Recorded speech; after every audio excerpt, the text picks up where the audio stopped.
Hey, everybody, this is Greg Ruffner on the Contact Center KPI podcast. Today we have Adam Saad with us. Adam is the founder and CTO of Tech Stack Advising.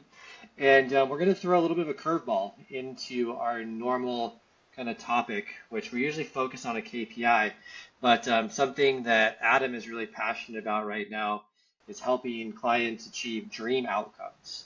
Kind of wave a magic wand, and if you could wave that magic wand and have this happen, right? That's really kind of what he's been kind of focused on with his clients. And when we were doing our prep, that's what he wanted to talk about. So, Adam, please introduce yourself. Give us a little bit of backgrounds, kind of how you grew into tech stack advising, your background, and maybe some context as to why our listeners should spend the next 15 minutes listening to what you have to say.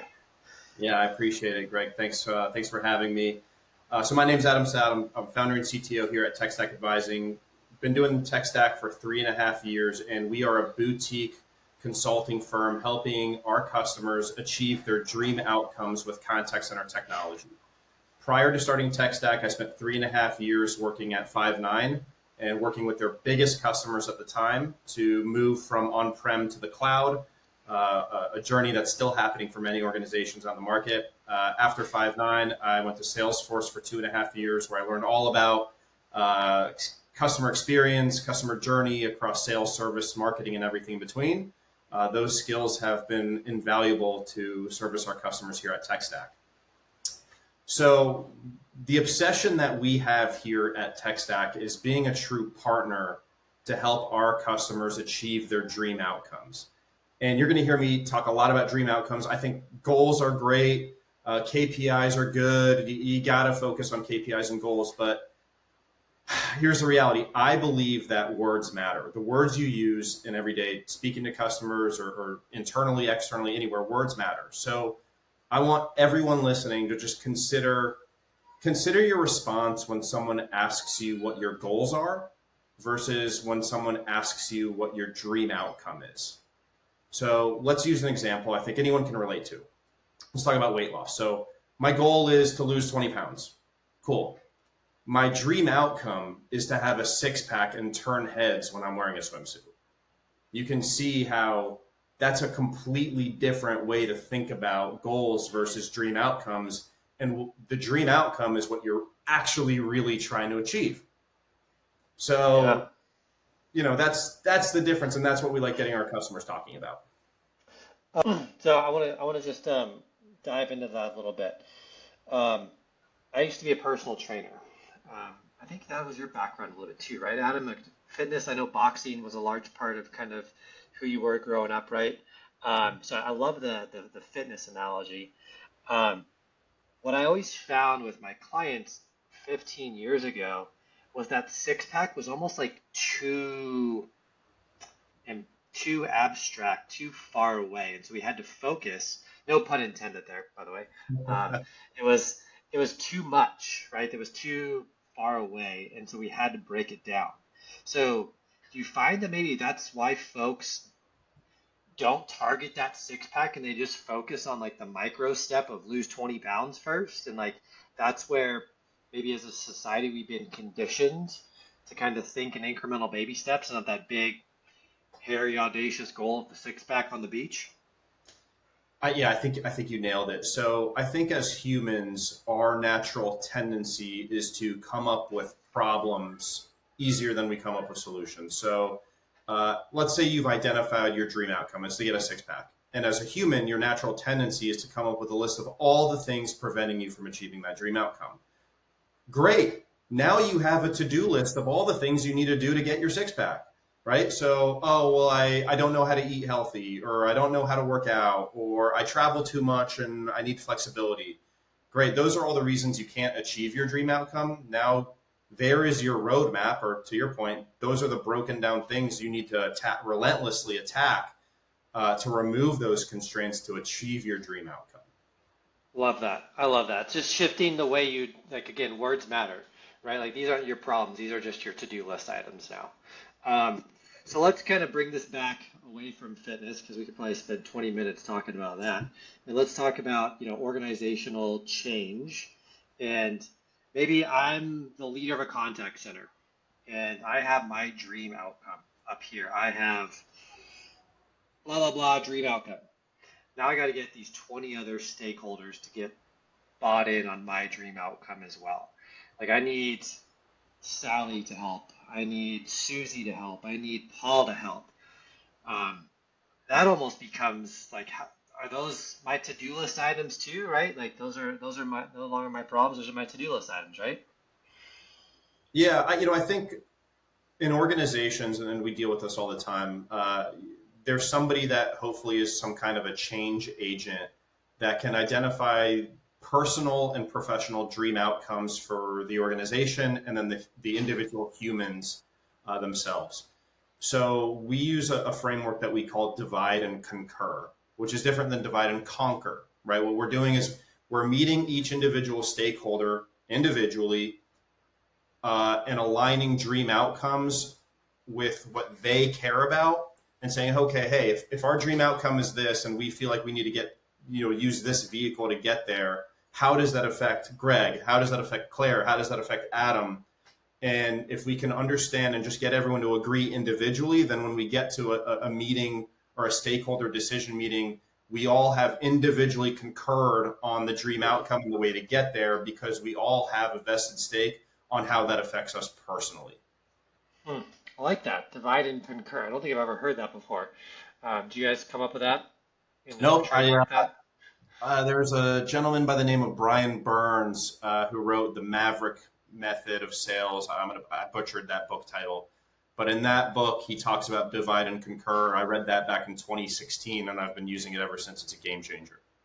I love Brian Burns. Yeah. His videos on LinkedIn, he used to post all the time of him walking around his community in the mornings. I love that stuff.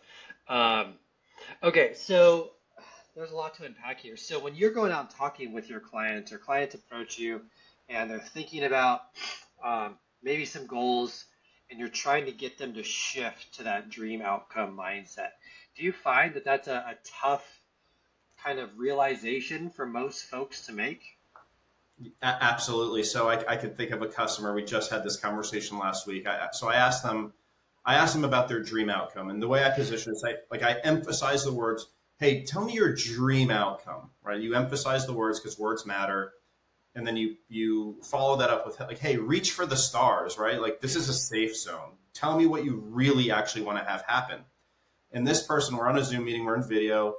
Videos are on, and they sat there in silence for 30 seconds. And 30 seconds in the grand scheme of life is nothing, but try sitting in silence on a Zoom video for 30 seconds. It feels like eternity. So we sat in awkward silence, and finally she looks up at the screen, her eyes lit up like she discovered fire. And she says, I would love it if I could increase our close rate by 20%, because if we did that, then XYZ 1, 2, 3 would happen. And I said, cool. What's stopping you from doing that today? And it took her 30 seconds to come up with her dream outcome and 3 seconds to come up with a list of all the reasons preventing her from achieving it, right? Just like we talked about earlier, where we can identify problems so easily. So problem number 1, she didn't have enough QA people to listen to calls. Problem number 2, she didn't have enough time to train agents on objection handling. Problem number 3, there was a lot of turnover in her agent rep population. So the time she did dedicate to training, she felt like it was wasted time because there was so much turnover. Great. Let's just focus on those things and come up with a solution to those problems. And that's actually a client that you and I have that's mutual because we've introduced you to them. Yeah. So that pause to come up with that dream outcome, do you think most people haven't even really thought about that? No, I don't think people think often about their dream outcomes, right? Like, let's just think, you have people, process, and technology in your business unit, whether it's contact center or any other business unit, right? And when you go buy new technology, you probably have some semblance of what you want to have happen, maybe a dream outcome or an ideal scenario, right? And by the time, you go through this long evaluation process of picking software, you go through a lot of effort and sacrifice of implementing the stuff. Some of these technologies take 6 months to implement, big lift and shifts. By the time you're done, you've gone through so much pain and suffering that you forget why you even did this in the first place. And the go live is like, it becomes a dream outcome, and you forget to relentlessly chase that dream outcome that made you buy the software in the first place. Hmm. kind of like beaten down, right, throughout that journey of implementation. It's hard. Uh, yeah, it's hard. I mean, so okay, so there's just so much to unpack here. So what happens in the case where someone can't come up with their dream outcome? Kind of how do you help people think through that? Because maybe they've been beaten down for 20 years, they've failed at technology implementation, XYZ process, one, two, three never came to fruition. Like, how do you pull that out of people or help people start to think about what that should look like for themselves and their business? Yeah, I think for us, it's really about not needing to reinvent the wheel, right? What we've seen is when we work with contact centers, you have maybe a handful of different types of functions that a contact center does, right? You have customer service, you have maybe B2B sales, you have B2C sales, you have like the repeatable functions. So what we've been seeing a lot is B2C sales, and what we'll learn from one customer what their dream outcome is, and then we'll talk to another customer that does the same thing, maybe in a different industry, and say, hey, you know what, we talked to another customer and I know you're having trouble with your dream outcome, but they wanted this. Have you ever thought of that? Customers' eyes light up. Oh my gosh, we haven't even thought of that before. That would be amazing for us for this and this reason. But we can't do that because one, two, three, ABC. And again, here we go. Here's the to-do list of all the constraints that we just have to relentlessly attack so we can achieve our dream outcome. Yeah, I love that. That makes me think of like feel, felt, found. Totally understand how you feel. Others we talk to every day have felt the same way. Here's what we found their dream outcomes to be. Mhm. How would that help your business, or would that align with your dream outcomes? Um, do you feel like you have people who ever kind of fight or challenge that idea of like, "Yeah, I don't want this big dream outcome just because we got tactical day-to-day things we need to execute on first?" I have yet to find a customer not excited to talk about their dream outcomes. Quite frankly, what I think our customers are challenged because no one's ever asked them this before in their lives. I've even had customers say, no one's asked me that. Well, for me, value is defined by helping customers achieve their dream outcome very quickly with little pain and sacrifice. So as tech stack, we want to provide as much value as possible. We can only provide value if we understand the dream outcome. So let's have that conversation. And again, no customer's ever been upset about saying, "Hey, reach for the stars. Tell me what you want in life." Yeah, yeah. I mean, I can't imagine. I just, there's always that Debbie Downer, right? No offense to anybody named Debbie listening, but but like that person's like, oh no, we need to just, execute day to day, and we'll worry about dream outcomes tomorrow. Yeah, Um, I call that the fire extinguisher, right? So when we sign up our customers for success programs, and we do minimum 12-month success programs with our customers that are using Five9, for example. And the way that we onboard customers is we say, okay, like talk to us about your dream outcomes, but they always say, yeah, like here are dream outcomes. This is what we want to achieve. But here are the fires that are burning really brightly right now. There's 10 of them. And the question that I ask is, okay, what are the two fires that are burning the hottest and brightest? Let's put a fire extinguisher to those immediately, get you some quick wins in the first 15 days of working together. And then in yeah, parallel, we'll figure out what our 30, 60, 90-day plan is for a dream outcome. I love that. A fire extinguisher. I like Mhm. that. That's pretty sweet. Okay. So I guess your experience at Salesforce, your experience at Five9, now at TechStack, you've kind of seen, you've been on the sales side, you've gone through implementation, now you're kind of seeing the success program side. So you've seen that kind of full life cycle. Uh, Inception of idea, bringing people together, understanding processes, implementing the technology. What's like the hardest? Let's break this down. Three steps: people, processing, technology. Which one of those steps tend to break down first in achieving a dream outcome within a business? Yeah, I think it's process. Okay. Process is I think the biggest barrier. We have situations where we've always done it this way, which if we were going to do an on-site, I'd have a swear jar, and instead of bad words, we'd say Dollar anyone. goes in. Yeah, anyone who says we do it this way because we always have it, put $100 in there because that's not a reason. Yeah. Um, so, I think processes have been built because that's just how it's always been done. or processes have been built because of limitations of existing technology. Well, guess what? We've probably gotten new technology for you. So let's forget about the process that was defined by limitations and let's re-identify the dream outcome with the new technology, because we're not limiting our process to technology. The whole reason we bought new technology was to open up our eyes to different processes, the optimal process. So just getting past that hump with humans around changing process, that's typically the hardest part. My biggest pet peeve is moving from Avaya or Cisco or this on-prem legacy stuff and moving onto an amazing solution like Five9 and just copying the same exact call flows from one to the other. That's not what we're here to do. This is an opportunity for us to rework the call flows or the process and find the most optimal customer experience we have without sacrificing quality or efficiency. Yeah, interesting.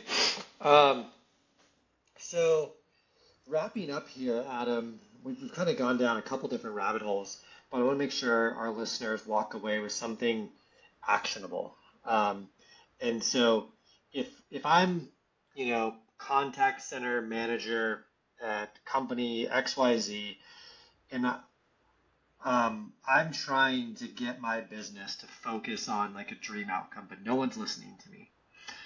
What are maybe two things that I can do today to try to get some buy-in from my team, my peers, my bosses, on at least listening to what the potential for my business unit could be? Yeah, I think if you're having trouble getting buy-in for a dream outcome, then you might not be thinking big enough, or your perceived dream outcome must not be affecting the business in a positive way.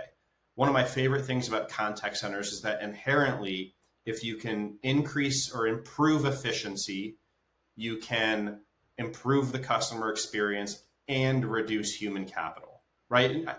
I can't think of other industries where automation and efficiency makes customers happier and it costs the business less, right? It's just math. Like, we don't have to get emotional about math. It just is. Don't fight me. 2 + 2 = 4, right? Yeah, So yeah, if you're having trouble identifying a dream outcome that people aren't bought in on, I would strongly suggest starting to build a business case around what that will do for human capital costs, what that will do for customer lifetime value, because we're trying to reduce churn. If your sales, talk about reducing customer acquisition cost. If you can start thinking for the business health and the financial health of the business, anyone that argues with you or isn't bought in, it wouldn't behoove those people to disagree on that dream outcome. yeah. So I heard two things there. A, think bigger, right? You're obviously not thinking big enough. Or B, it's tied to math, tied to numbers. And I think one of the interesting things that we see from our side here at Abstract is there's a top line component, um, increase conversions, decrease handle time. So you're impacting the top line, but then there's a bottom line operational efficiency tied to it as well. And so there's you only have to pick one of those. You don't have to do two. You can pick one of those, and you can make a good business case for any type of investment in technology or even improvement of processes. So think bigger, dream bigger, and use math.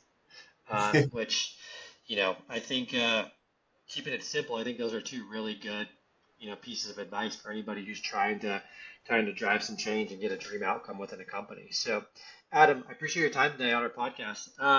Any parting words of wisdom before we let you go? Yeah, I think just another tactical piece of advice, on the dream outcome, we like to break them out into 30, 60, 90-day sprints, right? So we can, okay, what's our dream outcome in the next 90 days? Let's relentlessly charge at that. After the 90 days, let's measure how we did and then restart. And that way we have quarterly goals that are tied to dream outcomes. And if the dream outcomes, if you're thinking big enough, what an asset you are to your company, what an asset you are to yourself. You will achieve some amazing things if you just think of dream outcomes. I love it. I love it. Well, as someone with a new dad recently, Adam, you probably don't get a lot of time to dream. You're probably not sleeping a lot, so it's good to work with people who spend a lot of time dreaming. So, Yeah, I appreciate uh, it. All right. Well, I appreciate the time today, Adam. Thank you for the words of wisdom, and thank you for changing up on our podcast. I think this has been awesome. I know we started on, six packs and moved to business, outcomes and dreaming bigger. So, a good podcast for folks to listen to. Thank you for your time today. Yeah, we covered a lot of ground. I appreciate you having me. Thank you so much. Yep. Bye.